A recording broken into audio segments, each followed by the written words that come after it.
హే నిన్నే పారిజాత పార్వం మూవీకి వెళ్ళాలనుకుంటున్నావా? ఇంకా నువ్వు పెట్టే టికెట్ కి వర్తా కాదా అనేది ఈ మూవీ రివ్యూ అయితే చూడు. మూవీ ఎలా ఉందంటే ఓకే, ఏదో ఉంది, జస్ట్ ఓకే అనిపించింది నాకు. ఫుల్ రివ్యూకి వెళ్లే ముందు ఇలాంటి మోర్ యూనిక్ రివ్యూస్ కోసం మన ఛానల్ సబ్స్క్రైబ్ చేసుకుని వీడియోకి లైక్ డిస్లైక్ ఇవ్వడం అయితే మర్చిపోదు. అలాగే బెల్ ఐకాన్ అయితే యాక్టివేట్ చేసుకోండి. సపోర్ట్ చేస్తున్న నా వ్యూవర్స్ కి సబ్స్క్రైబర్స్ కి చాలా చాలా థ్యాంక్స్ గాయ్స్.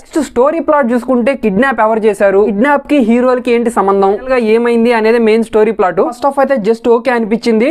ఇంకా సెకండ్ హాఫ్ అయితే బాగుంది, ఇంట్రెస్టింగ్ క్లైమాక్స్ తో. మూవీలో పాజిటివ్స్ చూసుకుంటే కిడ్నాపింగ్ సీన్స్ గానీ, Harsha and Sunil comedy scenes గానీ, ఇంకా స్టోరీ అయితే చాలా వరకు అయితే జస్టిఫై చేసింది. ఇంకా నెగటివ్స్ చూసుకుంటే ఫస్ట్ హాఫ్ లో అయితే మనకి ల్యాక్ సీన్స్ అయితే టచ్ అవుతాయి. సాంగ్స్ బీజిఎం అయితే అంతగా కనెక్ట్ కాలేదు భయ్య. పర్ఫార్మెన్స్ చూసుకుంటే సునీల్ గారి పర్ఫార్మెన్స్ జస్టిఫైయింగ్ గా తీసుకెళ్లారు మూవీలో. చైతన్య గారి పర్ఫార్మెన్స్ చూసుకుంటే మూవీలో అయితే మంచి పర్ఫార్మెన్స్ అయితే ఇచ్చారు. నెక్స్ట్ హర్ష గారి గురించి మాట్లాడుకుంటే ఫ్యాబులస్ కామెడీ సీన్స్ తో ఎంటర్టైన్ చేస్తారు మూవీలో. నేను ఇచ్చే రేటింగ్ వచ్చేసి 2 out of 5 ఆనియన్స్ అయితే ఇస్తున్నాను.